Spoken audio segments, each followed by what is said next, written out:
আসসালামু আলাইকুম বন্ধুরা, আশা করি আপনারা সকলেই ভালো আছেন আর আপনারা দেখছেন এমডি ভয়েস টিভি। বন্ধুরা, আজকের এই ভিডিওতে আমরা আল্লাহর একজন ওলি ও একটি কুকুরের বিস্ময়কর ঘটনা সম্পর্কে বলতে চলেছি, যা শুনে আপনার মন ছুঁয়ে যাবে ইনশাআল্লাহ। তাই ভিডিওটি একবারে শেষ পর্যন্ত দেখবেন।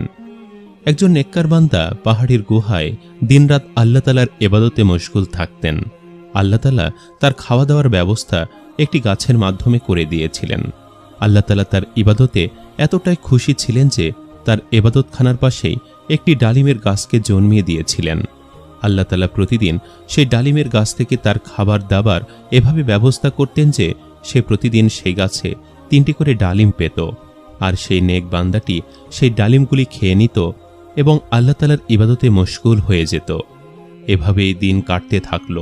সেই আবিদ বান্দাটি ভাবল যে এগুলি আমার রিজিক, আমি এভাবেই খাবার দাবার করব এবং শুধুমাত্র আল্লাহ তাআলার ইবাদতে মশগুল থাকব। একবার আল্লাহ তাআলা তার পরীক্ষা নিতে শুরু করলেন, কেননা যারা আল্লাহ তাআলার নেক বান্দা হয়ে থাকে, আল্লাহ তাআলার ইবাদত করে থাকে, আল্লাহ তাআলা তাদের পরীক্ষাও নিয়ে থাকেন। একবার এমন ঘটল যে সে ডালিম গাছে আর ডালিম ধরল না। একদিন কেটে গেল, সে ধৈর্য ধারণ করল।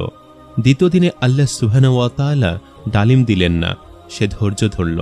তৃতীয় দিনও তার সঙ্গে এমনটাই ঘটল। আল্লাহ তাআলা তাকে ডালিমের নিয়ামত থেকে বঞ্চিত রাখলেন, কেননা তার রব তার পরীক্ষা নিচ্ছিলেন যে আমার বান্দা আমার উপর কতটা ভরসা করে। সে আমার কাছে যায় না, আবার অন্য কারো কাছে গিয়ে চাইতে শুরু করে। এখন সেই ব্যক্তিটি অনেক ক্ষুধার্ত হয়ে পড়েছিল আর সে অনেক ভয় পেতে শুরু করল। সে আল্লাহ তাআলার দরবারে না চেয়ে সে লোকজনদের কাছে চাওয়ার জন্য বেরিয়ে পড়ল। যখন সে তার ইবাদতের জায়গা থেকে বেরিয়ে আসলো, তখন সে একটি বাড়ি দেখতে পেল। সেই বাড়িটি একজন মুসলমানের ছিল, কিন্তু সেই মুসলমান ব্যক্তিটি একজন চোর ছিল। আল্লাহ তাআলা তো দূরের কথা, সে আল্লাহ তাআলার বান্দাদেরও পছন্দ না, অর্থাৎ তাদের জিনিসপত্র চুরি করত।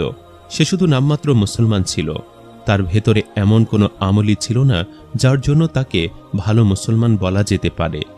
যাই হোক, সে নেককার বান্দাটি ভাবল, আমি এই মুসলমানের বাড়িতে গিয়ে খাবার চাই, কিন্তু আমি তো শুনেছিলাম যে সে একজন চোর।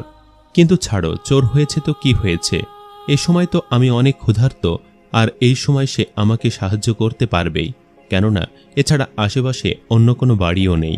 তাই এটি ভেবে সে তার দরজায় গেল আর দরজায় গিয়ে আওয়াজ দিল। সে চোরটি দরজা খুলল আর জিজ্ঞাসা করল, তুমি কে, কোথা থেকে এসেছ, তোমার কি প্রয়োজন? তখন সেই আবিদ ব্যক্তিটি বলতে লাগলো,